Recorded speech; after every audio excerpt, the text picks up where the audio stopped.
Estamos ao vivo com a Camila lá na Coreia. É isso mesmo, produção? Me contem. Sigo aqui?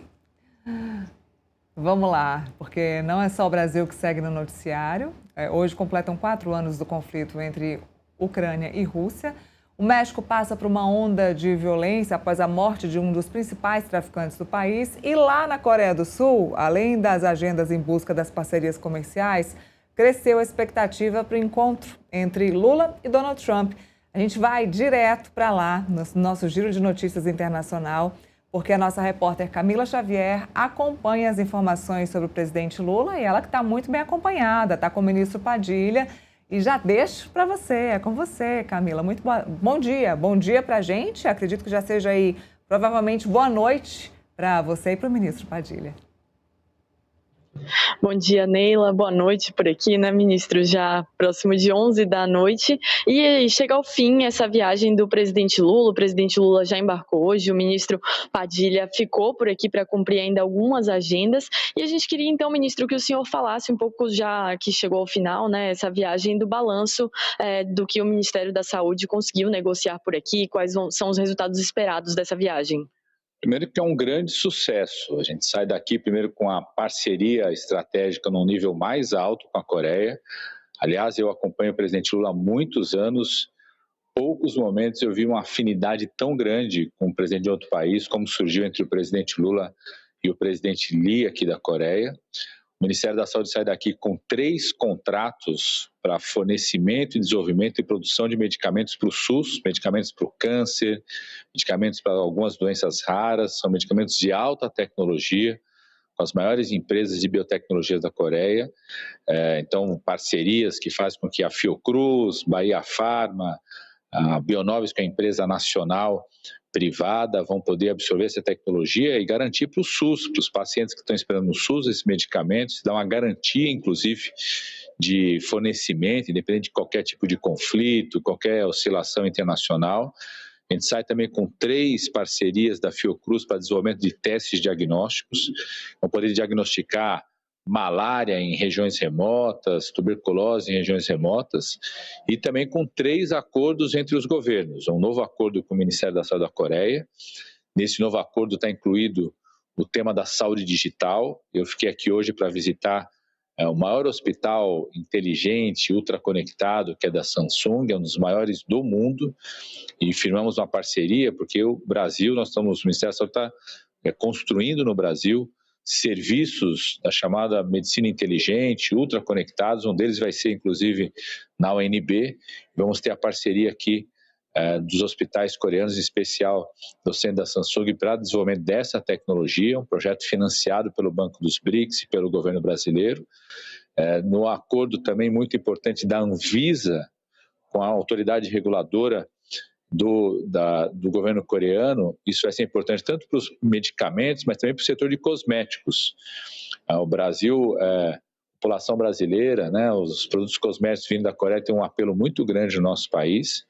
Aumentou 6 vezes mais a importação de produtos da Coreia cosméticos nos últimos 5 anos, e esse acordo entre as duas agências vai facilitar o registro desses produtos e a cooperação também, porque nós firmamos a ideia, por exemplo, de indústrias coreanas que estão muito desenvolvidas na produção de cosméticos poder apoiar empresas nacionais, o aproveitamento da nossa biodiversidade, desenvolver produtos cosméticos a partir da nossa biodiversidade. Então, uma viagem muito bem sucedida, uma visita muito bem sucedida que fortalece um novo grande parceiro estratégico do Brasil aqui na Coreia. Ministro, em relação o senhor falou, tem a questão dos medicamentos para o câncer, a questão dos hospitais inteligentes. A partir de quando a gente deve esperar esses resultados, esses hospitais implementados, esses medicamentos entrando no mercado brasileiro, e também a questão dos cosméticos e os medicamentos que devem ser facilitadas, ter a entrada facilitada, né, com esses acordos? Em relação a esses 3 contratos de medicamentos, é impacto imediato. Já começa a transferência de tecnologia imediata, a entrada desses medicamentos no Sistema Único de Saúde. A transferência de tecnologia ela dura 10 anos, então a Fiocruz, Bahia Pharma, Bionovis vão aprendendo esse espaço da produção, mas o fornecimento já acontece. É 1 bilhão e 100 milhões de reais ano de investimentos nossos do SUS, Isso é possível graças à transferência de tecnologia que está sendo feita por gigantes coreanos. O Hospital Inteligente, nós temos um financiamento já aprovado dos BRICS. Esse financiamento vai bancar a construção de um novo hospital, que é em parceria com a Universidade de São Paulo, e recursos próprios do Ministério da Saúde vai colocar 15 serviços inteligentes espalhados por todas as regiões, inclusive na UNB, no caso de Brasília. Então, esses serviços, que são serviços de terapia intensiva, nossa ideia é começar a desenvolver esse ano, está fazendo a parte de diagnóstico, as equipes do Ministério da Saúde estão visitando esse serviço, a nossa ideia já em 2026 está inaugurando essas unidades. E o acordo com a Anvisa, da parte dos produtos, também em implementação imediata. Nós vamos começar a utilizar o que nós chamamos do mecanismo de reliance. O que é isso? É aproveitar os documentos já apresentados por empresas coreanas aqui na agência da Coreia, aproveitar esses dados para serem analisados pela Anvisa, se são empresas que têm produtos reconhecidos por agências reconhecidas internacionalmente, como o FDA dos Estados Unidos, como a EMA na Europa, você reduz o número de visitas necessárias e com isso você pode incorporar mais rapidamente esses produtos no mercado brasileiro. Quanto mais produtos, mais baixo o preço, maior o acesso da população. Então, além da gente ganhar tecnologia, ganhar crescimento, inclusive das empresas nacionais, ganha muito a população, porque baixa o preço, garante o fornecimento, mesmo qualquer oscilação internacional de câmbio, qualquer tipo de crise internacional. Ministro, e para fechar, vamos voltar um pouquinho, antes daqui da Coreia, o senhor também passou lá pela Índia, também foram fechados acordos, assinados memorandos de entendimento, teve também um dos documentos assinados entre a Anvisa e a agência reguladora da Índia. Na prática, o que muda, o que esses acordos fechados lá, esses atos assinados contribuem para a saúde no Brasil? É a mesma lógica, a Índia é uma grande farmácia do mundo, se intitula como uma farmácia do mundo, é um grande produtor farmacêutico. Por exemplo, as chamadas canetas emagrecedoras, né, que são medicamentos para diabetes, para obesidade, o Ministério da Saúde tem muito interesse em a gente assumir essa tecnologia, porque hoje elas são utilizadas para diabetes, para enfrentar a obesidade, o que já é muito importante, mas nós acreditamos que essas tecnologias dos peptídeos poderão também, no médio prazo, servir para outras doenças, para câncer, para outros problemas de saúde. Então, nós queremos dominar essa tecnologia. Então, fizemos acordos lá na Índia, por exemplo, de empresas indianas que dominam essa tecnologia, com empresas brasileiras para a produção aqui no Brasil.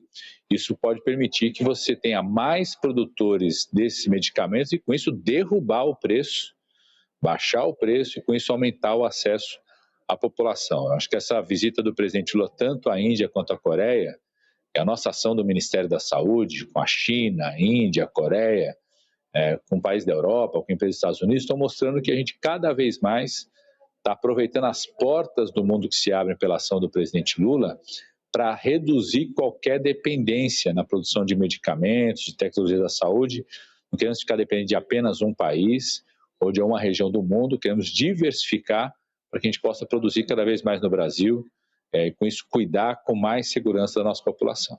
Ministro, só aproveitando um ponto que o senhor tocou, que é essa questão das canetas emagrecedoras, né? Isso seria mais efetivo do que, por exemplo, a derrubada das patentes? O governo não é a favor dessa derrubada, não é algo que a OMS apoia, né? Indica, no caso. Então, por que isso ao invés de derrubada da patente das canetas emagrecedoras? Porque esse debate sobre derrubada apareceu no Congresso Nacional de forma talvez improvisada, né?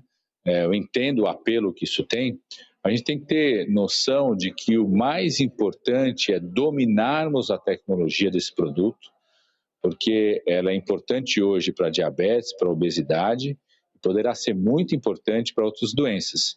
Dominar essa tecnologia é mais importante do que derrubar a patente de um medicamento só, que é o que está sendo proposto. Então, quando você domina essa tecnologia, você tem que dar uma segurança para as empresas nacionais, internacionais, de que elas vão ter um período, elas saberem qual é o período que elas têm a patente desse medicamento, qual é o período que elas vão comercializar isso. Toda vez que você faz derrubada sem uma previsibilidade em relação a isso, você afeta essa possibilidade de investimento por parte dessa indústria. Existe um mecanismo chamado licenciamento compulsório, é um mecanismo que o Brasil sempre defendeu, inclusive nos fóruns da Organização Mundial do Comércio. O principalmente para doenças infecciosas ou para crises sanitárias, né? Hoje a Organização Mundial de Saúde reconhece a obesidade como um problema de saúde pública, o próprio Ministério aponta isso, aumentou muito a proporção de obesos no nosso país, né, nos últimos 20 anos. A gente precisa ter ações que o Ministério da Saúde está fazendo hoje, de estímulo, inclusive, à atividade física. A gente financia municípios a terem estrutura de academias da saúde, passamos a financiar esse ano contratação de profissionais de educação física, fisioterapia. Acreditamos que esses medicamentos peptídeos podem cumprir um papel também no combate à obesidade, mas nesse momento, o mais importante é a gente dominar essa tecnologia e estimular, registrar produtores, né? A gente vai ter agora, no mês de março, vai acabar o prazo legal da patente de um desses produtos. Então, nós estimulamos, junto com a Anvisa, a convocação de produtores nacionais ou internacionais que possam produzir no Brasil para que eles apresentem, como se fosse o genérico desses produtos, a gente ter mais de uma empresa oferecendo isso no mercado brasileiro e, com isso, ter concorrência e derrubar o preço. Acreditamos que isso vai acontecer a partir desse ano, com o final da patente de um desses produtos, no prazo legal dela. Então, quem tinha essa patente já correu o prazo legal, então a segurança jurídica está garantida e o maior acesso à população. Você vai ter mais empresas produzindo essa medicação e, com isso, vai derrubar o preço, tenho certeza absoluta em relação a isso. Obrigada, ministro. Obrigada por esse balanço. Agora a gente segue aqui fazendo o balanço da viagem do presidente Lula. Eu volto com vocês aí no estúdio. Muito bem, Camila. Obrigada pelas informações e obrigada também ao ministro. Bom, então continuo com a Camila, porque ela tem outras informações para a gente. Camila, o presidente deve viajar em breve novamente, só que dessa vez para os Estados Unidos. Lula deve encontrar Donald Trump em Washington no próximo mês. E o que você tem de informação para a gente? Qual é o tema dessa conversa, o tema desse encontro nos Estados Unidos? Pois é, Neila, tem alguns assuntos que o presidente Lula pretende abordar por lá. Hoje aqui, conversando com jornalistas ao final de sua viagem, um pouco antes de embarcar para o Brasil, né, de volta para o Brasil, ele falou sobre isso. Ao longo da viagem também, na última coletiva que ele fez lá na Índia, ele também voltou a tratar sobre isso, mas tem uma série de assuntos. Um deles é a questão do combate ao crime organizado. Ele falou sobre isso, que pretende tratar com o presidente Donald Trump sobre essa questão, principalmente fazendo com que os Estados Unidos enviem as pessoas, contribuam com esse processo de prender pessoas que cometeram crimes. Então, ele pretende tratar sobre isso com o presidente Donald Trump. Também existe uma discussão entre Brasil e Estados Unidos para adotarem medidas em conjunto, uma parceria, uma cooperação para esse combate ao crime organizado, a crimes também financeiros. Então, isso é um dos pontos que o presidente pretende abordar. Outro deles é a questão também de uma estabilidade na questão comercial, né, Neila? Com essa derrubada das tarifas pela Suprema Corte dos Estados Unidos, o Brasil volta a ter uma tarifa que era mais razoável, digamos assim, né? O presidente Donald Trump anunciou a aplicação de uma tarifa de 15%. Então, a partir de agora, o Brasil entende que existe um cenário mais favorável, mais estratégico para se debater essas questões comerciais. Agora o foco seria não a derrubada das tarifas, mas sim uma busca de uma estabilidade nesse campo comercial, já que o presidente Donald Trump muitas vezes acaba indo e voltando nas medidas anunciadas, né? Então, esse é um dos pontos, e também o presidente Lula pretende tratar de outras questões, como a questão de minerais críticos e terras raras. O presidente Donald Trump, o governo dos Estados Unidos, já demonstrou interesse em explorar esse tipo de mineral, esse tipo de material no Brasil. Inclusive, indicaram que existiria a possibilidade de processar esses materiais em solo brasileiro, que é algo que o presidente Lula vem defendendo. Então, não só extrair os minerais, mas também processá-los dentro do Brasil para que eles consigam ter um valor agregado. Então, o Brasil consiga vender isso com valor agregado, gerando mais empregos. Então, esse é um dos pontos que o presidente Lula também deve tratar com o presidente Donald Trump. Não seria, a princípio, né, né, o que a gente conversou por aqui com auxiliares do presidente, não seria para se fechar um acordo já, precisaria de tempo, mas seria mesmo abrir o caminho para que esse assunto seja discutido. E aí também outros assuntos de interesse do presidente Lula, da agenda bilateral, e também discutir a questão do multilateralismo, é algo que o presidente defende, então, de diversos países terem voz nas discussões. Por exemplo, o presidente Lula defende a questão de o Brasil, Índia, outros países terem vez no Conselho de Segurança da ONU. Então, isso é um tipo de assunto que o presidente Lula também pretende tratar com o presidente Donald Trump, essa questão do multilateralismo, a possibilidade de os países terem, múltiplos países terem voz e não a relação ser de um país dominando outro país. Então, ele também pretende adotar isso, colocar isso nessa pauta de discussão, mas, Neila, esses são alguns assuntos, é uma agenda extensa que ele tem para tratar com o presidente Donald Trump.